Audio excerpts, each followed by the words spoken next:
The video I'm doing now is for the people who are completely unaware of how will the roadmap look like as a successful freelancer. So if you're a successful freelancer, and when I mean successful, it's totally subjective. You can have your own income barrier, you can have your own income goals. You might want to do 5K a month, you might want to do 10K a month.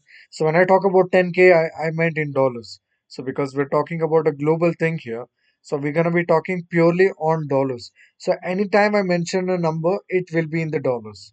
So when you talk about the income goal, some of them are satisfied with 1,000, some of them are satisfied with 5,000. But as you hit these income caps, you would want to do more. But as a full-time freelancer or as a part-time freelancer, you have one limitations, and that is the time. So you do not have time to onboard a lot of projects. Maybe you can take five projects a month. You can be any domain freelancer. You can be a video editor, you can be a social media manager, you can be working as a person handling other Twitter accounts, etc., etc. But you are limited by the time. So you can onboard maybe five projects, and you will be choosing different client every time. But your income cap maybe is around 3 to 4K realistically if you're from a third world country. So how do you go ahead and how do you increase that opportunity to earn more is what I'm going to be discussing. But before that, guys, there is a very false illusion of an agency that is circulating. So you might see in the Instagram, so there will be a lot of people so who or making videos about, as an agency owner I close this much, as an agency owner this is how my day looks like. So all of this are completely and utter nonsense, because that's not how the roadmap looks like. And most of the successful freelancers or agency owners that I am aware of or I have seen in my own eyes, so do have this particular, uh, let's say, a roadmap. So they will be a person who will be working by themselves or maybe by two or three friends. But as they go ahead, they need to hire more people. Now, let's take an example that you're a video editor and you're making $3,000 a month, US dollars a month, and you're not able to take a lot of projects because you don't have time. So what do? You hire a person. You hire a person who's completely new to the market.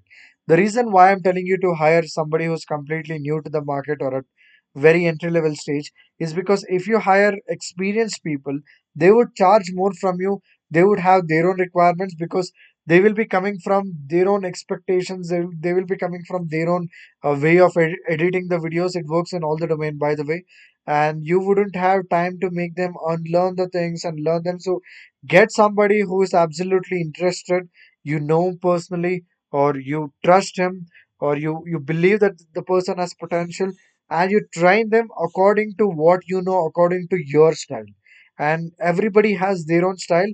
Of course, the person is very open to getting his own creativity onboarded, but you train the basics, you train what it requires to be you. So that's what you're finding, the person who can be the next you, and you're accountable for him entirely. And when I talk about the accountability, you're accountable for his outputs, you're accountable for his pace of learning, you're accountable for his mistakes, everything. So you go ahead and guide them, you invest a lot of time for him or her, doesn't matter, and you ensure that the person gets to be the next you, and ensure that the person doesn't leave after learning. So you need to have the personal bonding with them. You need to have a, if not personal, you can sign a contract. That's up to you. I wouldn't comment on that. And if people are leaving after your training, then that's a you problem. So you're not analyzing people. So maybe you need to take a training on how to analyze people. That's a different together, altogether a different story. So now when you hire a people, when you hire a person and you can onboard new projects and you give some of the responsibilities to him or her, the person takes care of it, then the capacity expands. That means you'll be able to onboard maybe twice the amount of people, and your dependency, although is there initially, if you hire two three people, your dependency will keep on reducing very little. It's not like a game where it just drops down, but you need to be physically present, you need to be present, you need to be guiding them. So it's the same skill, but you're getting more output now. So you're maybe making 7,000 US dollars, but you're paying the person 1,000, and it's totally fair because the person is learning and you're entirely responsible for his mistakes, for his learnings, for his whatever the skill upgrade. And you're gonna give him, let's say, 1,000, and now 1,000 or 1,500, and now you're making a little bit more. And not only that, your portfolio expands, so you will be able to have more projects in your portfolio. You hire four people, five people, six people, according to your process, according to your standards. The person whom you hired first and trained, they will be the person who will be training maybe the other two people, but you will be directly intervening them and trying to help them in all the manners. Your dependency doesn't reduce dramatically, but your presence will always be there, otherwise the agency collapse. So you can never take rest, at least the initial, when there are maybe 12 to 15 people working for you. You can keep a project manager, you can keep a, let's say, CBO or a COO, and then you can a little bit drift down from this to any other, focus on any other thing, or you can just relax with the money. But you cannot do it right now. You can do it maybe later point of time, but that takes a lot of effort.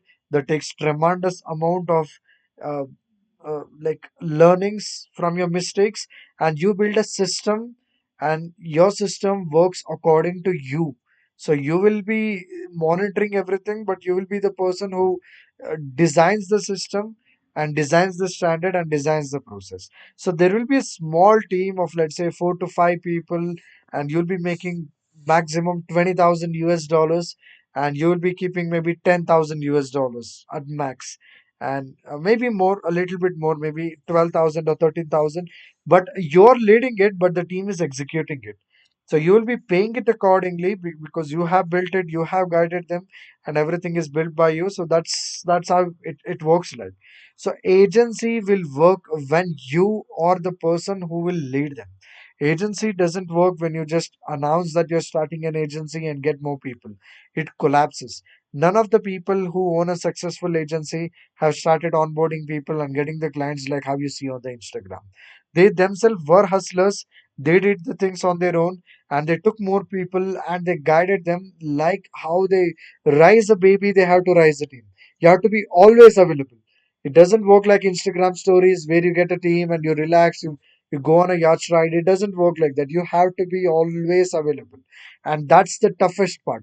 Being a freelancer is not a toughest part, but leading this agency is a toughest part, and you can crumble and everything can collapse as well. But it's worth the risk, and it's 100% worth the risk. And by the way, that's how we started Stone Circle.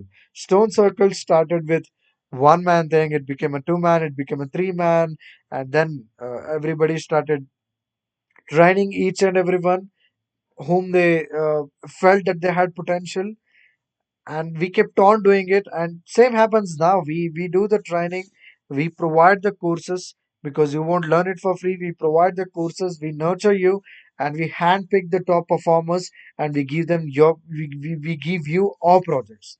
And that's how it has always been. That's the story of Stone Circle that I've just told you. And everybody needs to have a different talent, and everybody needs to have the people skill. It takes a lot of time, guys. It takes a lot of time. You'll experience burnout, you'll experience, you'll feel somewhere you have made a wrong decision. But trust me, when you know that you're progressing, when you know you're just pushing it through, there will come a time where you have realized that altogether, in an overall picture, in a bigger picture, it was a best decision I have ever taken. So do not focus on the small details, do not focus on the small things, focus on the bigger picture. Focus on the bigger picture, where there is a bigger return of interest, where there is a bigger risk to reward ratio. And that's all I would like to tell, and that's what Stone Circle did, and look where it is now. Thank you, guys.